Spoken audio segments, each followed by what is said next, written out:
Hello everyone, welcome back. Hi guys. It's so nice to see you. We're joined by the wonderful, inimitable legend that is Sarah McCartney. We're so delighted to have you here. I am so happy to be here. I've never been anywhere quite so beautiful to make a film. Isn't this nice? Yeah. We've just had a kebab and a bottle of wine, so we're raring to go. All you need, really. So we just wanted to ask you a few questions, which, I think if we look at anybody who's had such an important part in the way perfume's kind of shifting at the moment, we want to know why you're doing it, where you came from, how you got into it. So how did you get into perfume? Well, for 14 years I was Lush's writer. Okay. So I was writing about a lot of things from 1996 onwards. I've got to say, from where I stand, I don't see myself as being particularly pivotal, important or anything. That's not the way it feels every day when I'm just rushing about trying to put things in boxes and sending around the world. But thank you. Apparently I just cause much more trouble than I imagine. But I got into it because when I left Lush, I just needed a bit of a break, a rest, things happening with parental stuff. So I thought I'd write a novel. As you do. Because I've been writing about things. I've been writing serious quantities of words about things that smell. I thought I'd write a novel about a perfumer who makes fragrances that remind people of happy times in order to get them through difficult ones. Yeah. No, not terrifically big problems, just West London sort of problems. What happened at yoga last week? Okay. I kid, but I wrote this, and my heroine, Unity, she was making these fragrances, and I thought, well, I'll go out, I'll make an appendix to put in the book, and I will go and find fragrances that smell just like the ones I have described. And of course they didn't exist, because this was 10 years ago, and there just wasn't the adventurousness, the creativity, the whole niche and indie scene. It wasn't there. So I thought, why don't I try making them? Not realising. Fine. Buy a few essential oils and off you go. But here we are, standing by the organ. At home, I wasn't allowed to buy records of songs I liked. I was made to get the sheet music and learn to play it on the piano. So absolutely, fantastic. And we sort of didn't really have that much money for clothes. We always made them, and if I wanted a groovy, mohair sweater, it was like, go get the mohair and knit the sweater. So along those lines, it didn't seem that ridiculous to me. Also, coming from Lush, who all made all their own fragrances, I thought it was normal to make your own perfume. So I set out trying to make these things, and then nobody particularly wanted to read the book, although I did self-publish it. And I got, last year's income was $8 from that book. So, congratulations. Thank you. I just got the statement. But people would say, oh, what a lovely idea. I would like the smell of this that reminds me of my childhood, that reminds me of my mother. So I started making the fragrances instead. And then I sort of got discovered by Odette Toilette, Lizzie Ostrom, and Joe Fairley blogged about me, and Les Senteurs wanted to stock them, and it took me 10 months to get them legal, and then off we went, and here we are. So I feel like you've kind of skipped a bit. So you've gone from being interested in making perfume to making perfume. Presumably there was a bit in between where you learnt to make perfume. There was a bit in between. I'm just turning off the noise of that. That bit. Because I did that. There seems to be a great, we've kind of said before how the history of perfume seems to have been big companies of generation to generation handing down people trading grass, and that seems to be changing a lot at the moment. There's a lot of small niche companies, and particularly there's a lot of up and coming, really exciting self-taught perfumers, and you are self-taught. So I kind of am. I like to say sometimes that I'm taught by people who weren't there at the time, for I am a nerd, and I read books, and I would find out how to do things. But what they don't say in the books is how you mustn't do that.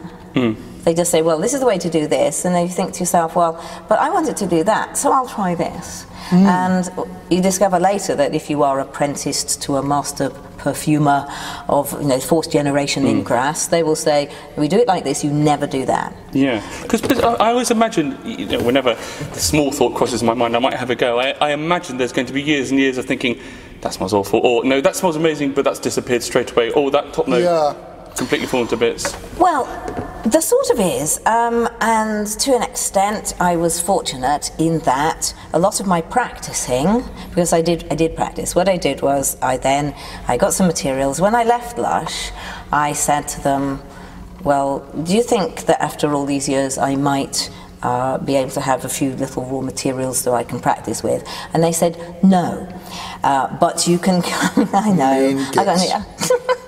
Well, what they did say was, no, but you can come to our lab and you can tell us your ideas and we'll make it properly. And I thought, yeah, that's a nice idea. Of course, they meant it nicely. They always mean everything nicely. Yeah. They are splendid people. But that's not what I wanted to do. They misunderstood. I wanted to do it myself.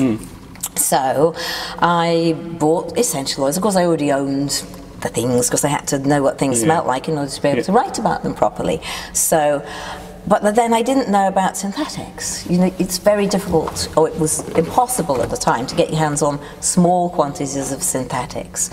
So I went to one of Karen Gilbert's courses. The first one I did was just on synthetics, and it was really, you know, get in the room and see if I can get my head around these. It was really difficult at first just to perceive what these things were even doing, because single molecules, they just behave differently from anything you've ever smelled. Some of them smell like they ought to be top notes but last 6 months on a strip, and it is quite tricky. So I basically just started off with, right, well, I need a musk, I'll buy that. I need vanillin, I'll buy that.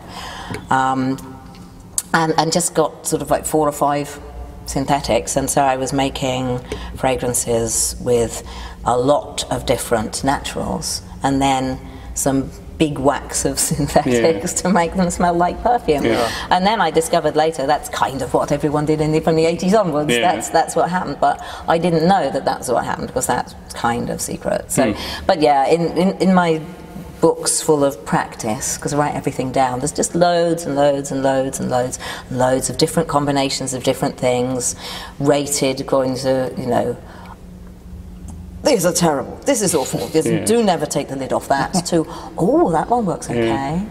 And so I was still copywriting for a few different companies, and I was dabbling. So yeah, and then of course I was writing a novel, so I was dabbling all this time, so I did miss out about a year. A year of dabbling. So we talked quite a lot today about music and perfume and things like that. And if you're studying music to any degree, but especially if you're studying composition, you will always look at someone like Bach to understand how harmony works. And once you understand what Bach did, or even Palestrina or something like that, but once you understand the basics of harmony and how they got it right, you then you can do your own thing in your own composition. So for you, did that mean looking at Jacques Guerlain or anyone, or do you not, or do you not think like that? No, I do think like that, because that is the classical way of studying everything. Yeah. So if you're going to learn art, you're going to learn film, if you're not self-taught, your classical way of doing things is look to see how the masters do it and then have a go. And those were doors that were shut to me. But I'd done it for music. I got my grade 8 theory. You know? Grade 8 theory is hard. It is. I would fail it too. Mate, I got a distinction. Well done. But my sister got 2 marks more than me. I would like to put that on record. And I did, you know, I'd composed a bit, but I was not that good at it. I knew I wanted to be good at composing music, but I just wasn't. But you can look at paintings and see how they're done. You can look at music, it's written down, you can see how it's done. You cannot just smell a perfume and think, that's how they did it. Plus that. Which is the dream for me, I have to say.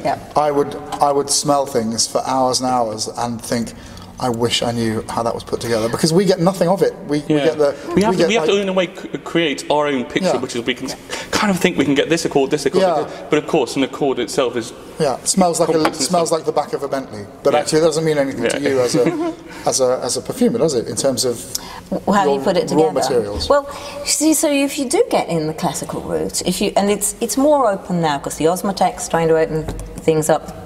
Lovely people like Christophe Laudemiel, he's trying to make it more open, and there are some good books. There's a very handy one by David Williams, and it's by the Micelle Press, and of course I've completely forgotten its name, but it's thick and it's pink.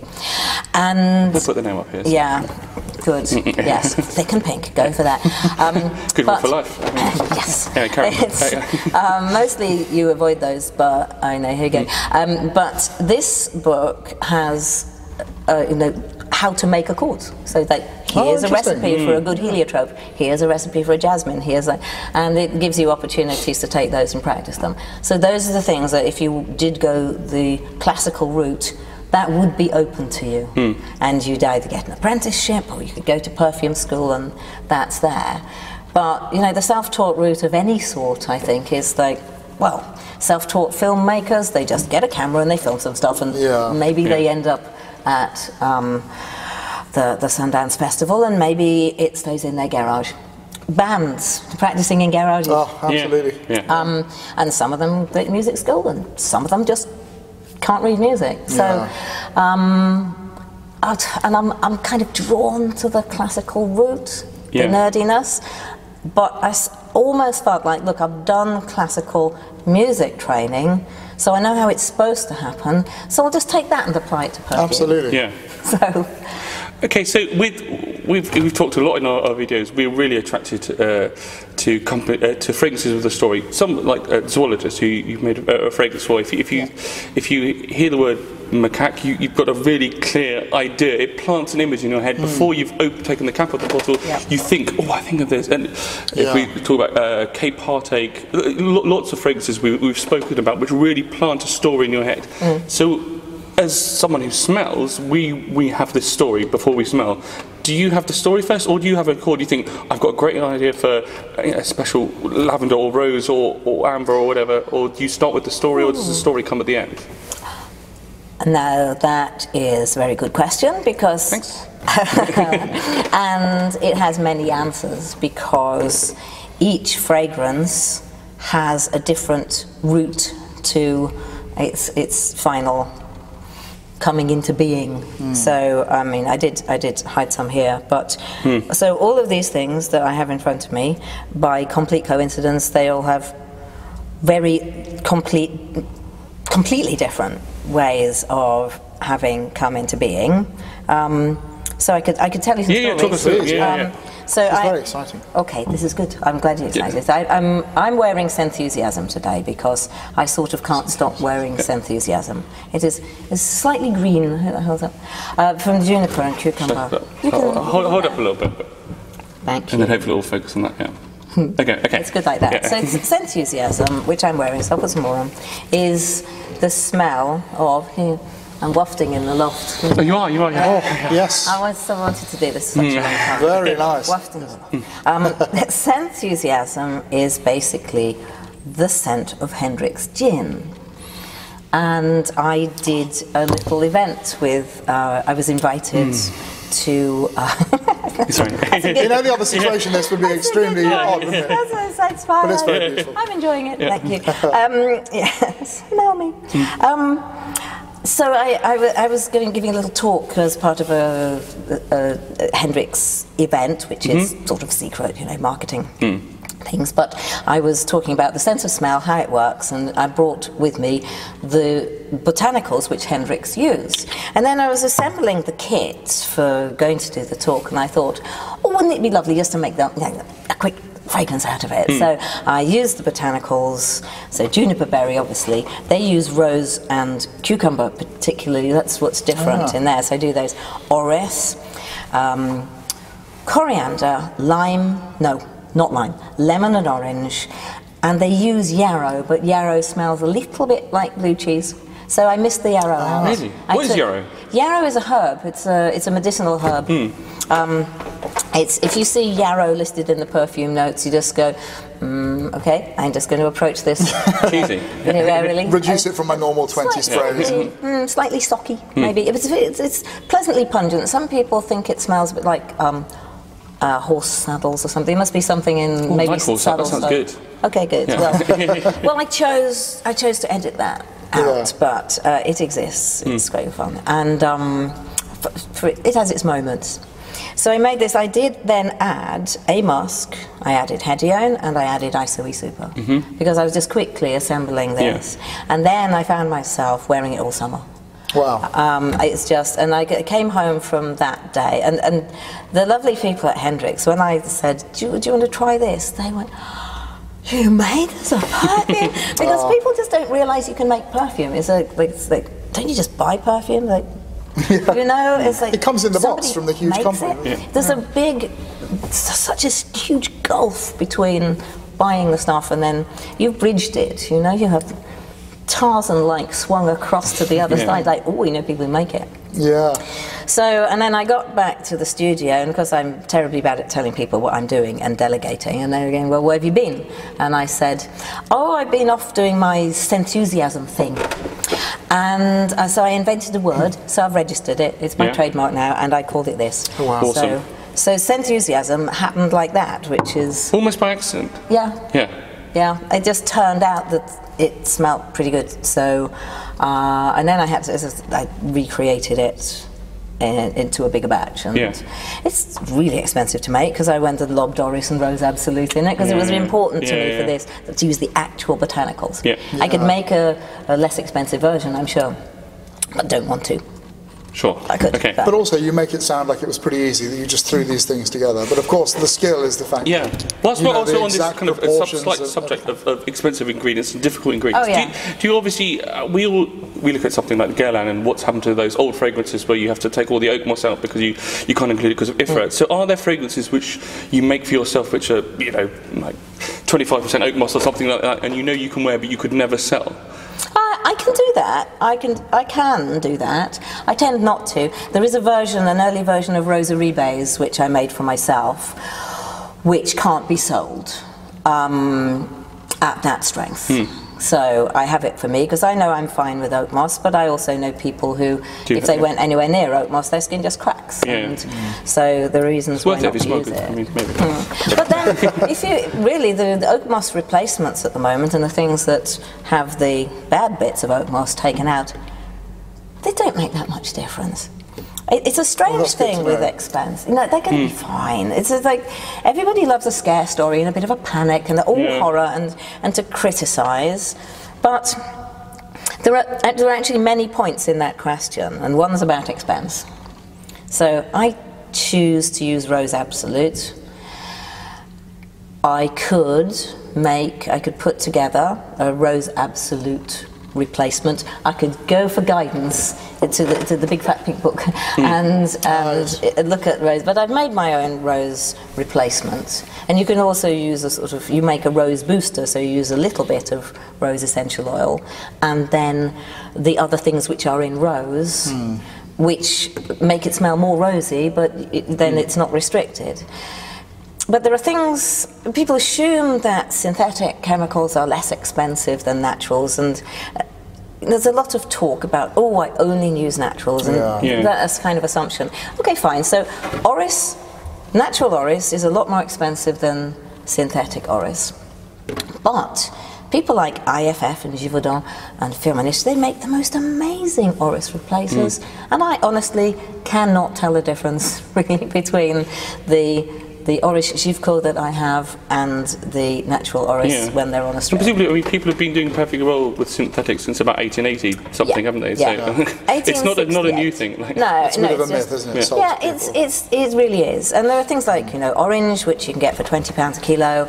Yuzu is going to be, you know, a few grand or 1,500. Well, it depends how much you buy, but yuzu is massively more expensive than orange because it comes from Japan and there's very little of it. And orange is leftover from the orange juice industry.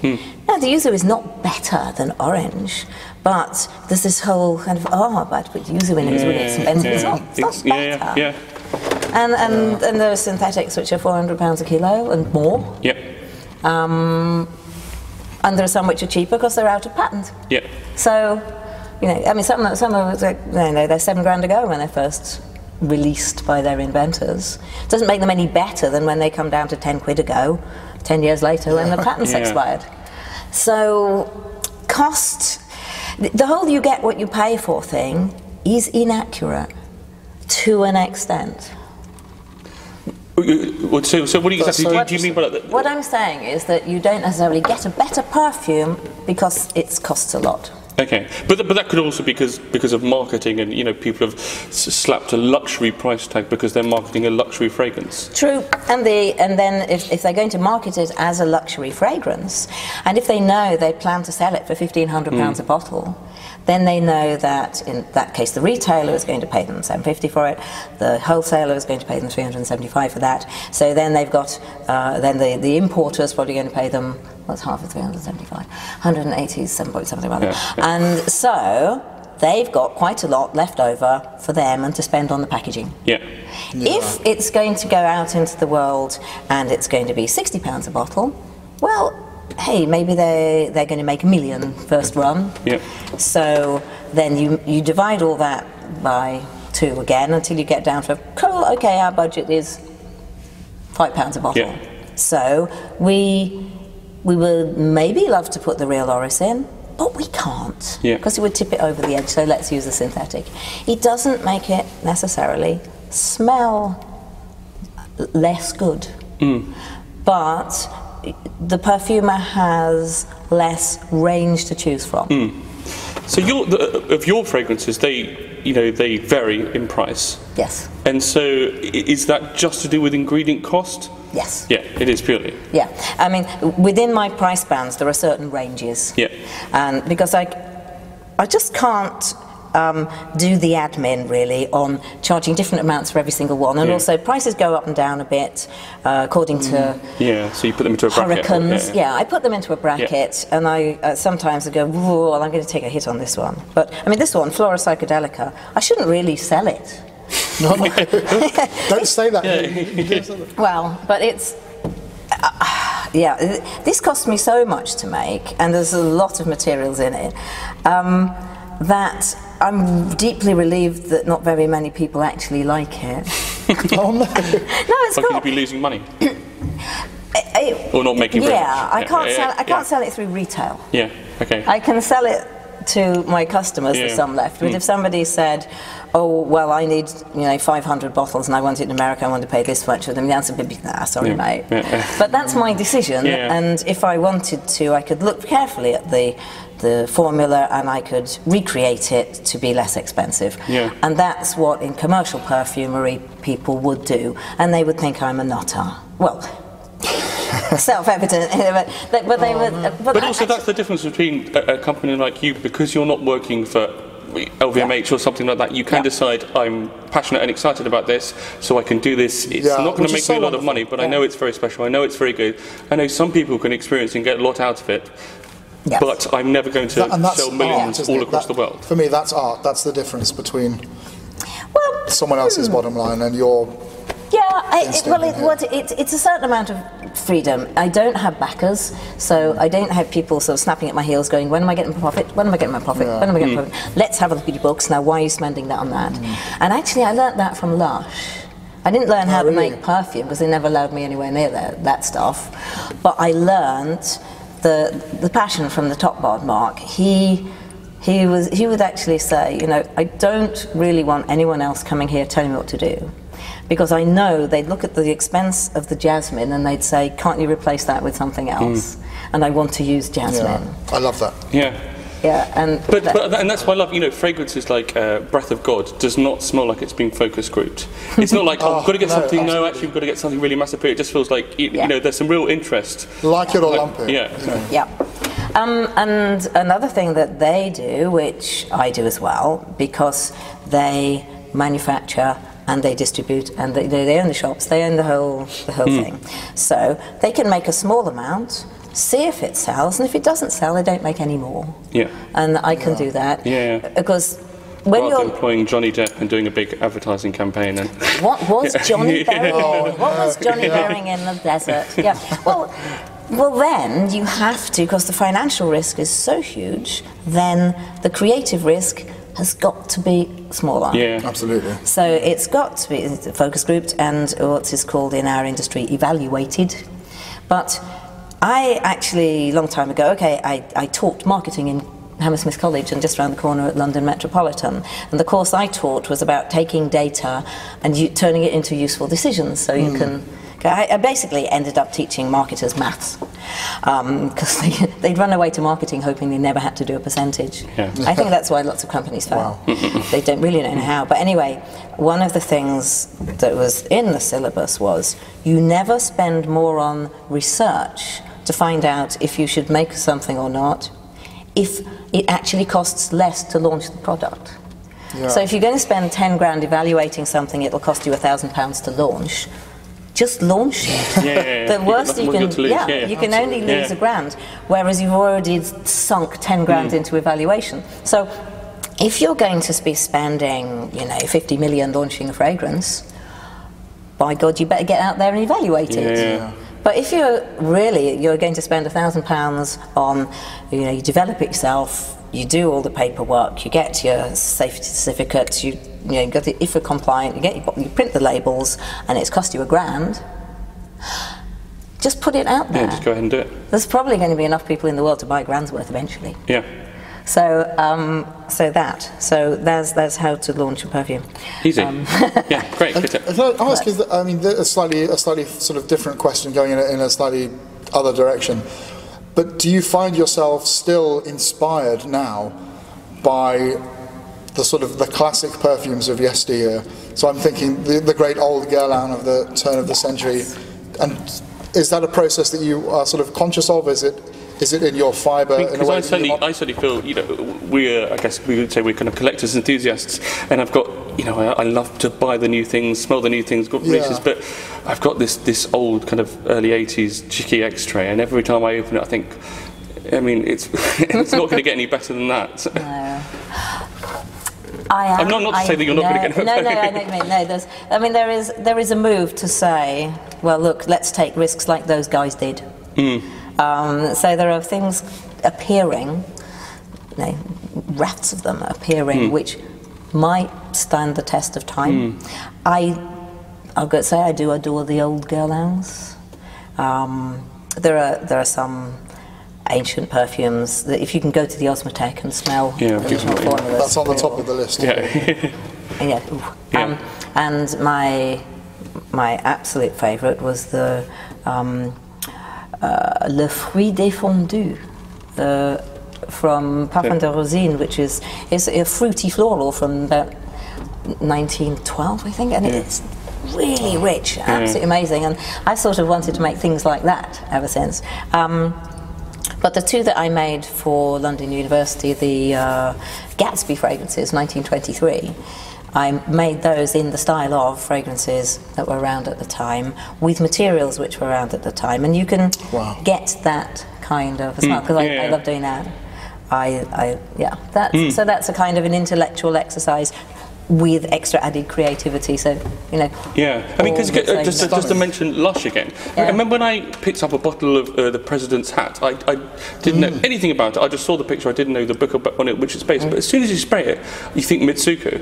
It's kind of like peachy oak moss, and it wasn't like you walked into this shop in Islington, saw this funny little indie kind of picture. It wasn't the fragrance I expected, and I immediately thought of mint coats and Paris, and it did transport me a little bit to that world.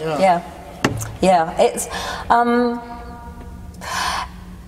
I don't spend a lot of time smelling other perfumes these days, to be honest. I spend a lot of time filling in dangerous goods shipping forms and smelling raw materials which people introduce me to, because we'll circle around in a kind of Ross Noble way, I think, and eventually answer all the questions which have come out. But if you learn the classical way, you do study those fragrances, and you have access to whichever company you're working for, all the materials that they keep in stock in their organ. It's not everything. Nobody has everything if they're attached to a company, but the indie way tends to be let's smell as many things as we can and just buy the ones that we think we really desperately need. And with me, if I need to go in a particular direction, if I need a fragrance material which I don't have because I need that note, I need it to smell of that thing, how can I put that together? I don't think I've got what it takes. I'll find the one thing. Whereas the classical route is learn everything, learn all the materials, learn how to combine them all, and then when somebody says, okay, we need this perfume making. Part 2, we are back. Sorry, my camera ran out, but we are back here. The question I was going to ask is, do you ever start the process by being presented with a new ingredient and being given an ingredient, think, oh, actually this is different to something I've smelled before, I could do this with this? You know what? No one will believe that wasn't a setup, because here's Freeway. And oh no, I mean that really. I know, that's exactly what happened. I'm going to spray it on one of my cards here for you. It wasn't a setup. I know, it wasn't. It's funny, isn't it? Okay. Are we smelling this? You smell that? I love it when you do that. That actually does remind me a little bit of Johnny Depp in The Fast Show. Suit You, Sir. Remember that? Oh, right. Sir. Not Johnny Depp. Johnny Depp did a guest slot on The Fast Show in the Suit You. You've got to look it up. Yeah. He did. He went, wonderful, big orangey. Big oiliness. Yes, orangey oiliness. Yes. Do you have any idea what the orangey oiliness is? Is it petitgrain? No. Yes. Oh, it is. All right. Sorry. Yeah. You're looking even more set up. Yeah. Okay. It's mandarin petitgrain. Okay. Yeah. Mandarin petitgrain has this material in it, which has. When I first smelt it, the lovely lady from Azelis came round and brought these materials from Cibione and took the lid off the Mandarin petitgrain, and I went, jet fuel. Wow. And she smelt it and she went, oh my goodness, it is jet fuel. So then I had this idea that this really petrol-y and orangey thing at the same time, where would that fit? And it would just be somewhere where there were orange trees growing all over the place and fuel. And then we went over to visit Lucky Scent. We had a trade fair in Los Angeles, so we went to visit the lovely people at Lucky Scent in LA. And this bloke customer of theirs drove up in a Maserati, and I actually wanted to go outside and just hear the engine as he so I sort of sneaked out. Away. That noise, sub bass. He's the guy that nicked my car, I think. That's him. Exactly. That's what happened.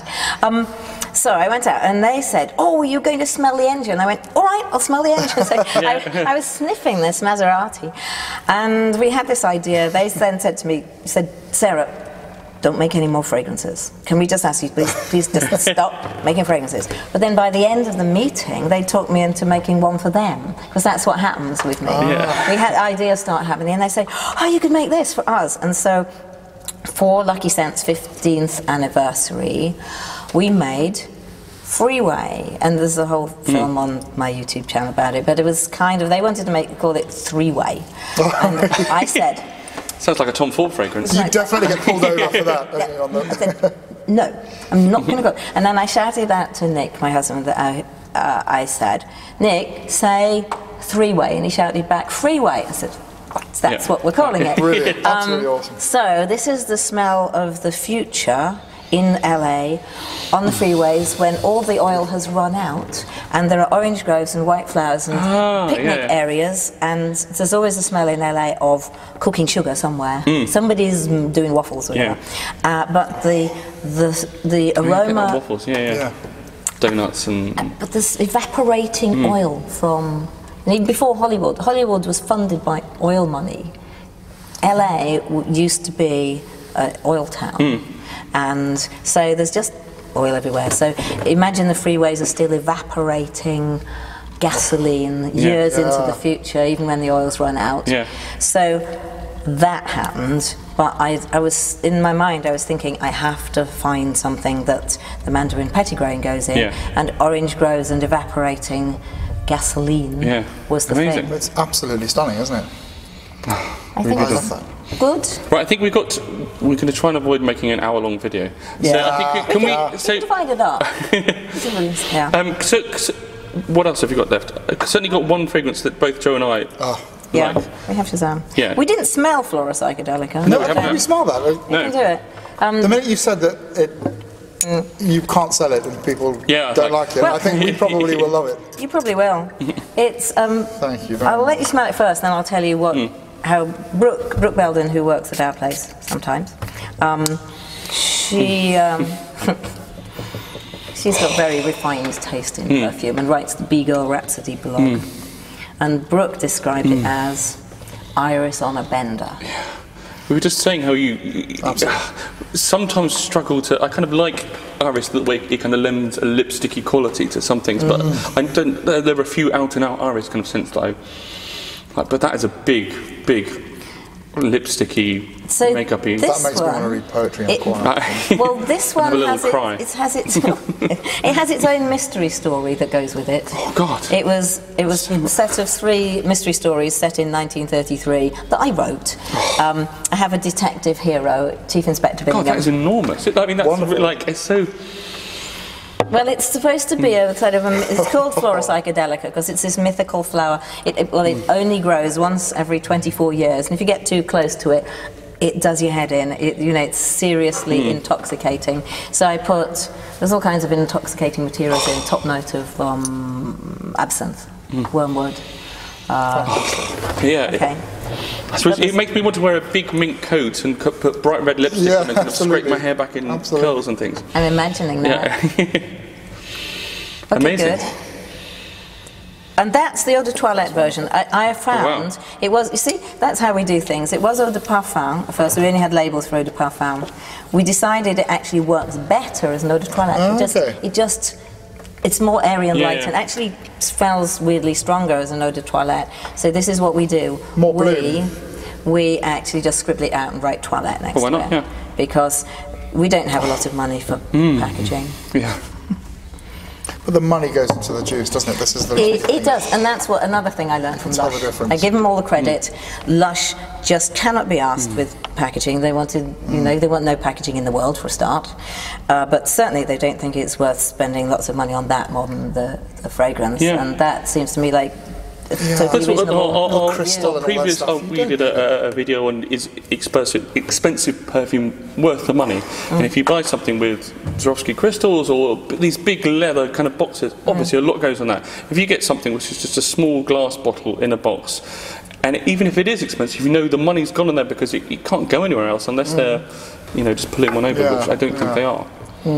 Yeah. It makes me think of what was the woman in Sunset Boulevard?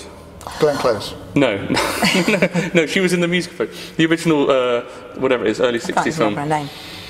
But her, makes me think of her, that's what... So this is a detective story, though, that we stopped you. No, that's fine. It's a story about 2 rival botanists who set out to see if they can find this flower. They've both been studying it, and they set off to Buckinghamshire one spring day to see if they can find the flower in the forest, and it's a story about what happens. I'm also obsessed with 1920s and 30s detective stories. I think their use of language is it's very light, but you're enjoying reading this like really flippant, light story, and then suddenly there's a murder and you go, excuse me, what?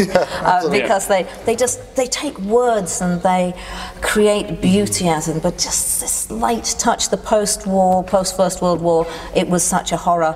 Let's pretend that we don't really care about anything. And so I enjoy reading those books, and I wrote some little stories in that style. And Flora Psychedelica was one of them. So Captured by Candlelight, another. Up the Apples and Pears, which is the weirdest thing I've ever made. Apples and Pears? Up the Apples and Pears. Oh, really? Yeah. Including a note. Up the apples and stairs with the... That's it. I don't know what rhymes with candlestick. No. The Randall Nick. That's absolutely stunning. I think that's just... Okay, good. Might leave it here if you ask me. Yeah, please do. And then I brought Shazam because it's... So tell us your story behind Shazam. Shazam was one of the fragrances from the first book I wrote, Full of Problems. This is the fragrance which Unity, in my novel, created for this lovely man called Chandra, and it's the smell of a magic carpet floating over the top of an Eastern souk. Definitely get the souk. And I kind of set it. The only one I've been to, I think. Well, I've been to one in Egypt, but this is the one in Marrakesh. And the square, the Jamal where all the oranges are being squeezed, and then getting lost in those markets that getting dead ends and back out again, and that. So it's a proper old amber Oriental spicy with oranges. But you know this one. Yeah, I do. This is such a gem. Let's smell it again. Good, you can then. This is what Perfumer is all about. You can just feel it kind of wafting over you. You can almost hear the sounds like the noise in the market. It makes me smile straight away. Yeah. Well, Nick, my husband, he's wearing this one at the moment. Well, not today, because I nicked it to come here. He's wearing Oh My Soul today, but that's his same favourite. But this is, somebody says to me, do you make fragrances for men or women? I just say yes. Because, for people that love, this is for people. I can't see that. Oh, that's so good, isn't it? God. But see, this is what perfume's meant to do, isn't it? It's meant to transport us and let your imagination run free. And why would you not do that? There are many, many disappointing things in bottles these days. That just don't do anything. You just smell it. Oh, that's nice. And when the financial risk is high, you're going to have that's nice in the middle.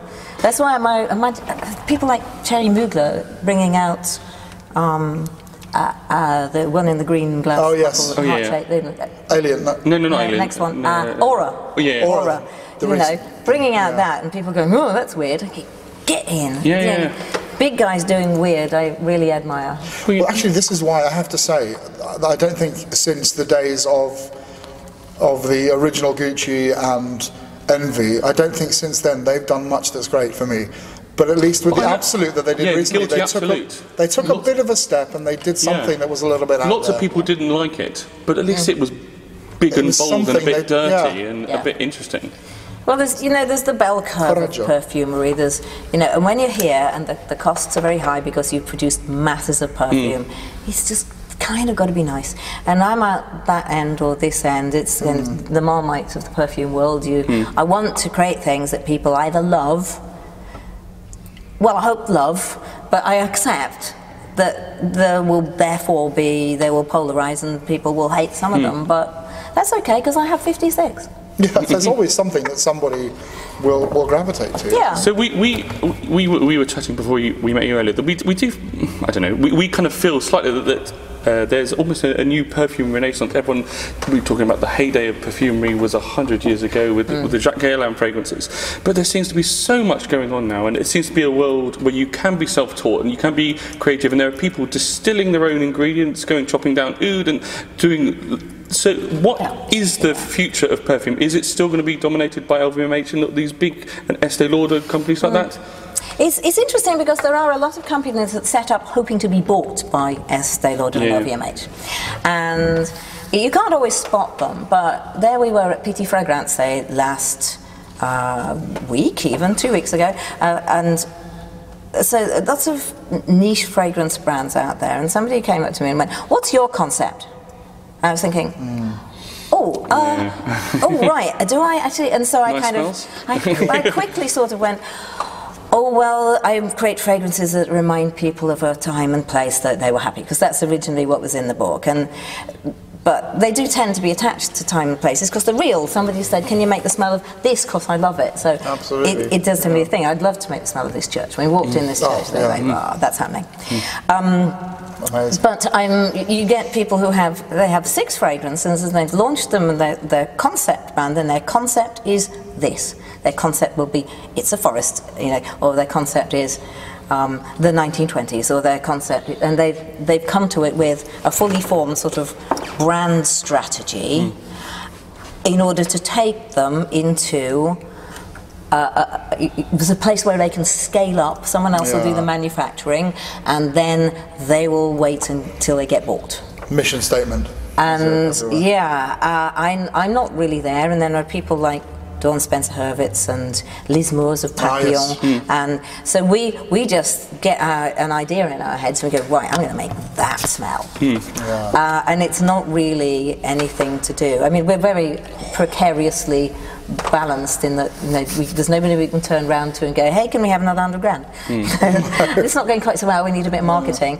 So we're quite precarious, which is why we crowdfund all the time. We're like, need to do something big, crowdfund. So we need to talk about that is happening. Just look on Indiegogo for Take Me to the River, because that's happening. Thank you. I just remembered that. But it's really, it's exciting because little people are learning the rules so that we can legally make perfume and sell it. Before, and even Lush used to buy in fragrances, they had to learn how to make it themselves. They're self-taught. Mark is, Simon went to working school. But there is this seven veils thing of like, well, you tell us what you want, here's your perfume, it smells just exactly the way you want it. And people don't get their hands smelly. These days, people are getting their hands smelly. And then because people want to do that, then the market has opened up. Also, there is an internet. That's the difference. There is an internet, people are sharing. And there are then small companies going, well, I'm a qualified cosmetics chemist and I'm a member of the British Society of Chemists, the Royal Society of Chemists, and I have my 20 years experience, so therefore I can help you to get your approval and I can help you sell legally, hey, over here. Whereas previously you could make something and somebody would go, no, you can't do that. Slam. And in fact, it's the Society of Cosmetic Chemists. They have really been the ones who've opened the doors to small manufacturers of skincare and mostly skincare, small batch perfumes, and they have really encouraged and sort of run courses for little companies who want to do their own things. And this kind of farmer's market of the cosmetics world. So there's more information out there, there's more help, and there are more small companies saying, well, you know, I can help you get this organised. It's like, you know. But it's happening everywhere. I mean, people are interested in drinking, artisan craft beer, they want artisan cheese, they want something that, where people are becoming cynical of these big conglomerate companies. They want to know where something's come from, which seems to, play into your hands, as it were. But so that's why I wonder how things are going. I guess we can only look back in 20, 30 years' time. Yes, I mean, maybe it's a 100-year anniversary of the Golden Age. If you look, let's just hope that nothing huge and happens to the industry at the moment that stops us, for example, getting stuff from France to make things with. Well, I really hope that it stays strong, because it's very exciting at the moment. It's exciting. This is the time, isn't it? And the other thing we should say, I mean, you've got how many fragrances now that you're selling on your... There's kind of 50 odd, and some in the vault that we just sell directly to customers, don't sell through retail. So if people have watched this and want to try your fragrances, they don't need to go out and buy a 100ml bottle for however much. You sell lots of samples, lots and lots of different sizes, which is little tasting packs and things to kind of get an idea and get an experience and have a go. Not everyone can get to Acton. Anyway, we don't have a shop. People do drop in. People randomly just arrive at our place. I hope they don't turn up today. But it's not a shop. It is a light industrial unit, technically, what I own. And so if people do turn up, then they can smell the things. And our biggest, most of our orders are actually taster sets. People trying things out, and then that's a really good idea. And what we can do is we can put in a taster. If somebody does want to buy 100 mils and not waste time, we can put in the sample. So if they try the sample and they hate it, they can just send the big box back. So that's such a good idea. Awesome. I mean, we see all the time on these sort of Facebook fragrance chat groups and discussion groups. People say, "Do you think I should blind buy this for £200? Is it a safe blind buy?" And you go, "No, nothing's a safe blind buy. Sample it." You're right. No, only yesterday I was in Jovoy and somebody said, "Oh, you should try this one. This is my favourite." And I stupidly stuck my hand out and said, "Go on then." In a bad way. No, I could not wait go home. But just say, Joe Boy, they're also really good for samples. They're really good at sampling lots of things. They're really, really helpful. Really great shop. Anyway, before we reach an hour-long video, I think we should wrap this up and say thank you so much for joining us in the Loft. It's really wonderful. We've shown you Joe's organ, so we hope that perhaps one day you will show us your organ.